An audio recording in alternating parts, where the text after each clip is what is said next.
আসসালামু আলাইকুম। ওয়ালাইকুম আসসালাম ওয়া রাহমাতুল্লাহি ওয়া বারাকাতুহু।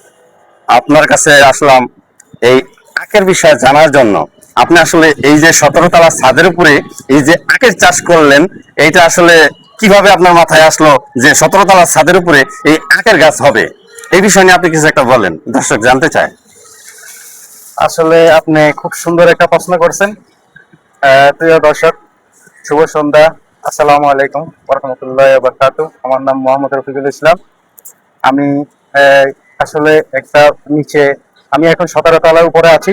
তা আমি নিচে ভ্যান গাড়ি থেকে গ্যান্ডারি কিনে খেতে খেতে চিন্তা ভাবনা করলাম, ওনার সাথে আলাপ করলাম।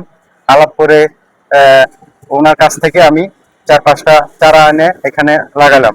লাগানোর পরে যে কয়েকটা চারা বের হলো, তা আমি মনে করলাম ওগুলা টিকবে না। তো ইনশাল্লাহ আমি এটার পিছনে অনেক শ্রম দিয়েছিলাম, অনেক সার ওষুধ দিয়ে শ্রম দেওয়ার পরে দেখি যে না, চারাগুলা টিকছে। আরো অনেক সাথে চারা নতুন করে দিয়েছে। তো দেওয়ার পরে এই পর্যন্ত আপনি দেখছেন, এই যে এখানে আছে, এই পাশে আছে, এই পাশে আছে। তো সুন্দর আঁকে হয়েছে মোটামুটি, এখনো সুন্দর দেখতেছি। বাকি সামনে কথা বলতে পারতেছি না। তো আশা করি খুব সুন্দর লাগছে আমার কাছেও। আমার আনন্দ লাগছে যে এরকম সুন্দর ক্যান্ডারি 17 তলার উপরে হবে, আমি কখনো ভাবি নাই।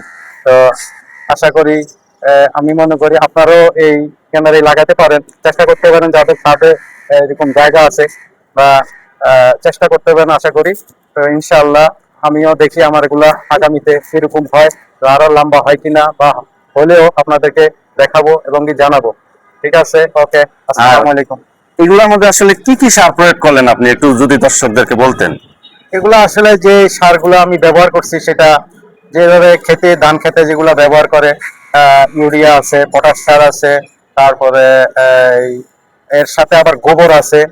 আহ, আরেকটা সার আমার মনে পড়ছে না, মানে তিনটা সার দিছি। চালানি, ফসফেট, হ্যাঁ, ইউরিয়া এগুলো মিক্সার করে তারপরে লাগানো তো হচ্ছে আর কি। অনেকগুলা মিক্সার করে আমি সবগুলো একসাথে এটা অসংখ্য ধন্যবাদ আপনাকে, আমাদের দর্শকদেরকে এত সুন্দর করে একটা আখ কিভাবে চাষ করতে হয়, এটা আপনি আসলে 17 তলার ছাদের উপরে কিভাবে আখ চাষ করতে হয় এই বিষয়ে আমাদেরকে জানালেন। আপনাকে অসংখ্য অসংখ্য ধন্যবাদ। আসসালামু আলাইকুম রহমতুল্লাহ বরকাতুহ।